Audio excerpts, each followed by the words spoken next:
इसी tobacco plant को सुखा के, सड़ा के और गला के किसी रोलिंग पेपर में डाल दिया जाए तो ये तैयार हो गया सिगरेट का आगे वाला पार्ट। सबसे पहले जैसे ही आपने सिगरेट को बर्न किया तो टोबैको के जलने से धुआं निकला। इस सिगरेट स्मोक को आपने इनहेल तो कर लिया, लेकिन प्रॉब्लम ये है कि 4000 से भी ज्यादा हार्मफुल गैसेस और केमिकल्स इस स्मोक के अंदर कंटेन्ड हैं। बैड न्यूज ये है कि सिगरेट का ये ब्राउन कलर का पीछे वाला पार्ट, जिसे सिगरेट बट या सिगरेट फिल्टर बोला जाता है, ये बस नाम का ही फिल्टर है। मेनली इसका काम है टोबैको के उस पार्ट को रोकना जो पूरी तरह से ना जल पाया हो, जिसे दूसरे शब्दों में टार भी बोल दिया जाता है। लेकिन इस फिल्टर के होने के बावजूद भी कुछ टार आपकी बॉडी में एंटर कर ही जाता है। फाइनली सिगरेट स्मोक इनहेल करने की वजह से 4000 से ज्यादा हार्मफुल गैसेस और केमिकल्स आपके विंड पाइप में एंटर कर चुके हैं। ये केमिकल्स आपके शरीर को एग्जैक्टली कैसे नुकसान पहुंचाएंगे, आगे बढ़ के ये समझने से पहले कुछ सेकंड्स के लिए इस स्टोरी को रोक देते हैं और एक नई स्टोरी की हेल्प से सबसे पहले ये समझते हैं कि अगर आपने सिगरेट स्मोक की जगह फ्रेश ऑक्सीजन इनहेल की होती तो क्या होता। देखो, आपने ऑक्सीजन इनहेल की, वो आपके विंड पाइप में पहुंच गई। ये दोनों हमारे लंग्स हैं और लंग्स तक पहुंचते पहुंचते आगे बढ़ के ये विंड पाइप इन 2 ब्रांचेस में डिवाइडेड है, जिन्हें ब्रोंकाई बोला जाता है। और ये ब्रोंकाई इन बहुत सारी ब्रांचेस में डिवाइडेड हैं, जिन्हें ब्रोंकियोल्स बोला जाता है। फर्दर इन ब्रोंकियोल्स के भी एंड में है ये एल्वियोलाई। अब ध्यान से समझना, ये सिलेंड्रिकल पाइप्स जो आप देख रहे हो, ये ब्लड स्ट्रीम है।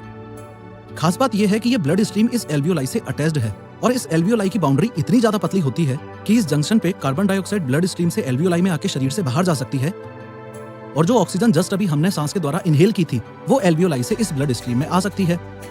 इस ब्लड स्ट्रीम में ये जो रेड कलर के शेप्स आप देख रहे हो, ये हमारे खून के अंदर रेड ब्लड सेल्स हैं। इन रेड ब्लड सेल्स के अंदर एक प्रोटीन होता है हीमोग्लोबिन। ये ऑक्सीजन एल्वियोलाई से ब्लड स्ट्रीम में आके इस हीमोग्लोबिन से बाइंड हो जाती है और फर्दर जैसे जैसे ये ब्लड हमारे पूरे शरीर में सर्कुलेट होगा, इसके साथ साथ ये ऑक्सीजन भी पूरे शरीर में सर्कुलेट होगी। फॉर एग्जाम्पल, लंग्स से ऑक्सीजन निकली और पैरों में चली गई, हाथों में चली गई, ब्रेन में चली गई, एक्सेट्रा एक्सेट्रा। अब हम वापस अपनी सिगरेट वाली स्टोरी पे आ जाते हैं। ये जो 4000 प्लस हार्मफुल केमिकल्स आपने इनहेल किए, वो भी विंड पाइप से ब्रोंकाई में आए, ब्रोंकाई से ब्रोंकियोल्स में आए, ब्रोंकियोल से एल्वियोलाई में आए और यहाँ से सारी प्रॉब्लम्स शुरू। इन 4000 प्लस हार्मफुल केमिकल्स और गैसेस में से मोस्ट डेंजरस हैं ये कार्बन मोनोऑक्साइड और निकोटीन। यूजुअली ये ऑक्सीजन जाके हीमोग्लोबिन से बाइंड हो जाती है और ब्लड स्ट्रीम के साथ पूरे शरीर में चली जाती है। लेकिन ये कार्बन मोनोऑक्साइड बहुत हरामी गैस है। ये ऑक्सीजन को लात मार के बाहर कर देगी और खुद जाके हीमोग्लोबिन से बाइंड हो जाएगी। सिमिलरली ये निकोटीन भी इस ब्लड स्ट्रीम में आ जाएगा और इस बार आपके लंग्स में, आपके हाथों में, आपके पैरों में, आपके ब्रेन में ऑक्सीजन नहीं बल्कि कार्बन मोनोऑक्साइड और निकोटीन ट्रेवल करेंगे। ये एक मेजर रीजन है कि कंटिन्यूअस सिगरेट स्मोकिंग से सांस लेने में प्रॉब्लम आ जाती है। लेकिन अभी भी मोस्ट इंपोर्टेंट क्वेश्चन ये है कि सिगरेट पीने से इस पूरे प्रोसेस में ऐसा क्या था जो स्मोकिंग को हाईली एडिक्टिव बनाता है। देखो, सिगरेट पीने के 7 से 10 सेकंड के अंदर ये निकोटीन ब्लड स्ट्रीम से होता हुआ आपके ब्रेन तक पहुंच जाता है। आपके ब्रेन में ये रिसेप्टर्स होते हैं जिन्हें निकोटीनिक एसिटिलकोलिन रिसेप्टर बोला जाता है। आगे बढ़ने से पहले ये समझो कि ये निकोटीन हेरोइन और कोकीन के बाद दुनिया का 3rd मोस्ट एडिक्टिव केमिकल है, यानी कि एक्सट्रीमली डेंजरस। जैसे ही ये निकोटीन इस रिसेप्टर से कनेक्ट होगा तो ये रिसेप्टर एक्टिवेट हो जाएगा। एक्टिवेट होते ही ये रिसेप्टर्स आपके ब्रेन में फील गुड हार्मोन्स और न्यूरोट्रांसमीटर्स रिलीज करते हैं, जैसे डोपामीन, एड्रेनालिन और सेरोटोनिन। ये हार्मोन्स आपकी हार्ट बीट इंक्रीज करके आपको फ्रेश फील करवाएंगे, आपको ज्यादा एनर्जेटिक, ज्यादा फोकस्ड और ज्यादा अटेंटिव फील करवाएंगे। टेम्परेरीली आपका कंसंट्रेशन भी इंक्रीज होगा, डाइजेस्टिव सिस्टम बेटर परफॉर्म करेगा और मोस्ट इंपोर्टेंटली आपका स्ट्रेस दूर होगा। अल्टीमेटली जिससे आपको हैप्पीनेस फील होगी और लगेगा कि आप 7वें आसमान पर हो। लेकिन इस पूरी कहानी में सबसे बड़ी प्रॉब्लम तब आती है जब आपको ये पता चले कि ये निकोटीन जो आपको सारी गुड फीलिंग्स और प्लेजर दे रहा था, वो आपके शरीर में सिर्फ और सिर्फ 2 घंटे रुकेगा।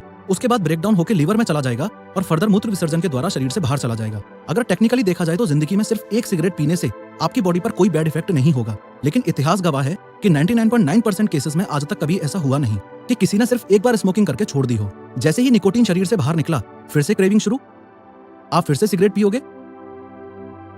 अगेन निकोटीन आपके ब्रेन में पहुंच के फील गुड हार्मोन्स रिलीज करके आपको 7वें आसमान पे बिठा देगा और 2 घंटे बाद शरीर छोड़ देगा। निकोटीन की वजह से सिगरेट पीने की ये साइकिल या चेन चलती रहेगी और ऐसे लोग जो एक के बाद एक चेन बना के दिन में 100 सिगरेट्स तक पी जाते हैं, उन्हें ही तो चेन स्मोकर्स बोल दिया जाता है। लेकिन एक एवरेज स्मोकर एक दिन में 10 से 15 सिगरेट्स तो निपटा ही देता है। सिगरेट स्मोकिंग की एनाटॉमी को समझने के बाद अब बारी है ये समझने की कि आखिर कैसे लॉन्ग टाइम तक स्मोकिंग करने से इंसान की जान तक जा सकती है। ये जो हमारे ब्रोंकियोल्स हैं, इनके अंदर म्यूकस और सीलिया होता है। जब हम सांस लेते हैं तो ऑक्सीजन के साथ साथ जर्म्स और डस्ट जैसे हार्मफुल पार्टिकल्स भी हमारी बॉडी में एंटर करते हैं, जो कि आगे बढ़ने से पहले इस म्यूकस में ट्रैप हो जाते हैं। तो ये हेयर लाइक प्रोजेक्शंस, जिन्हें सीलिया बोला जाता है, ये इन हार्मफुल पार्टिकल्स को हमारी बॉडी से बाहर फेंकने में हेल्प करते हैं। लेकिन जब आप रेगुलर स्मोकिंग करते हो तो टोबैको के जलने से आपकी बॉडी में एंटर करने वाला टार और हाइड्रोजन साइनाइड नामक पॉइजनस गैस दोनों मिलकर इस सीलिया को पैरालाइज कर देते हैं। इसी प्रोसेस को डॉक्टर्स सीलियोस्टेसिस बोलते हैं। अब प्रॉब्लम ये है कि इन हार्मफुल सब्सटेंसेस को बॉडी से बाहर फेंके कौन? तो ये जर्म्स और डस्ट आपके रेस्पिरेटरी सिस्टम में रह के उसको चोक करने लगते हैं, और जब अति होने लगती है तो इन जर्म्स और डस्ट को आपकी बॉडी से बाहर निकालने के लिए ही तो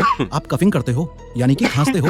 आपने ये भी नोटिस किया होगा कि स्मोकिंग करने वाला व्यक्ति अर्ली मॉर्निंग में कुछ हद से ज्यादा ही खांसता है। उसके पीछे भी साइंस है। सिगरेट स्मोकिंग से डैमेज्ड ये सिलिया रात में रिकवरी करते हैं और सुबह होते ही उन सभी जर्म्स और डस्ट को all of a sudden expel करते हैं। इस प्रोसेस में अर्ली मॉर्निंग में एक चेन स्मोकर को हद से ज्यादा खांसी आती है। रेगुलर स्मोकिंग करने से ये सिलिया परमानेंटली डैमेज तक हो जाते हैं और आपके ब्रोंकियल ट्यूब्स की लाइनिंग बार बार इरिटेट होने की वजह से स्वेल हो जाती है। सिर्फ इतना ही नहीं, यहाँ पे एक्सेस म्यूकस भी डेवलप हो जाता है। As a result of which smoker की लाइफ में एक ऐसा पॉइंट आता है जब वो 24 घंटे 7 दिन सिर्फ खांसता ही रहेगा। इस बीमारी को ही क्रॉनिक ब्रोंकाइटिस बोला जाता है। रेगुलर स्मोकिंग की वजह से ये 4000 प्लस डेंजरस केमिकल्स आपके एल्वियोलाई को भी डैमेज कर देते हैं। As a result of which इस ब्लड स्ट्रीम में काफी कम ऑक्सीजन जाएगी, जिससे आपको सांस लेने में प्रॉब्लम होगी। इस बीमारी को ही एम्फीसीमा बोल दिया जाता है। क्रॉनिक ब्रोंकाइटिस और एम्फीसीमा को collectively doctors chronic obstructive pulmonary disease यानी कि सीओपीडी बुलाते हैं। और जो कोई आपकी नॉलेज में रेगुलर स्मोकिंग करता हो, जाके उसके मुंह पे बोल देना कि सीओपीडी ऐसी बीमारी है जो एक बार हो गई तो रिवर्स नहीं हो सकती और ना ही दुनिया में इसका कोई क्योर है। एरी गैरी दवाइयां लेके कुछ दिन तक टाल जरूर सकते हो, लेकिन विद इन अ ईयर उसकी मौत निश्चित है। सिगरेट स्मोक के थ्रू आपकी बॉडी में एंटर करने वाले निकोटीन और अदर केमिकल्स आपकी ब्लड वेसल्स को ब्लॉक कर देते हैं और साथ के साथ एंडोथेलियल लाइनिंग को डैमेज कर देते हैं। As a result of which regular smoking करने से आपकी इन ब्लड वेसल्स में क्लॉट होने के चांसेस काफी ज्यादा बढ़ जाते हैं। ब्लड क्लॉट यानी खून के बहाव का रुक जाना। और अगर आपके हार्ट तक ब्लड नहीं पहुंचेगा तो हार्ट तक ऑक्सीजन जाएगी कैसे? सिमिलरली क्लॉटिंग की वजह से ब्रेन तक ब्लड नहीं पहुंचेगा तो ब्रेन तक ऑक्सीजन नहीं पहुंचेगी। ऐसे केस में भी इंसान की मौत निश्चित है, क्योंकि हार्ट तक ब्लड ना पहुंच पाना इसे ही तो हार्ट अटैक बोला जाता है और ब्रेन तक ब्लड ना पहुंच पाना इसे ही तो स्ट्रोक बोला जाता है। रेगुलर स्मोकिंग करने से जो हार्मफुल केमिकल्स आपकी बॉडी में एंटर करते हैं वो आपके इस डीएनए में डेंजरस म्यूटेशंस कर सकते हैं। As a result of which एक चेन स्मोकर में लंग कैंसर के चांसेस हद से ज्यादा बढ़ जाते हैं। ऑन टॉप ऑफ दैट एक और बैड न्यूज ये है कि स्मोक में पाए जाने वाले आर्सेनिक और निकल जैसे इंग्रेडिएंट्स इस डीएनए की रिपेयरिंग एबिलिटी को खत्म कर देते हैं। उससे होगा ये कि कल के दिन अगर किसी चेन स्मोकर को कैंसर हो भी गया तो उसकी बॉडी की कैंसर से फाइट करने की एबिलिटी एकदम खत्म हो गई। At the end of the day फिर से मौत निश्चित है। ऑनेस्टली स्पीकिंग, सिगरेट पीने से जो हार्मफुल सब्सटेंसेस आपकी बॉडी में एंटर करते हैं उनके किस्से सुनोगे तो चौंक जाओगे।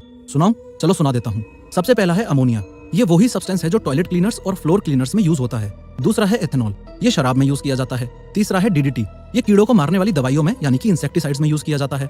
चौथा है आर्सेनिक, ये एंट पॉइजन में यूज किया जाता है। पांचवा है कार्बन मोनोऑक्साइड, जो कि कार एग्जॉस्ट फ्यूम्स में पाया जाता है। छठा है कैडमियम, ये कार बैटरी फ्लूइड्स में यूज किया जाता है। सातवां है हाइड्रोजन साइनाइड, जो कि और कुछ नहीं बल्कि एक जहर ही है। आगे मैं गिनाता जाऊंगा, आप गिनते जाओगे, लेकिन ये लिस्ट कभी खत्म नहीं होने वाली।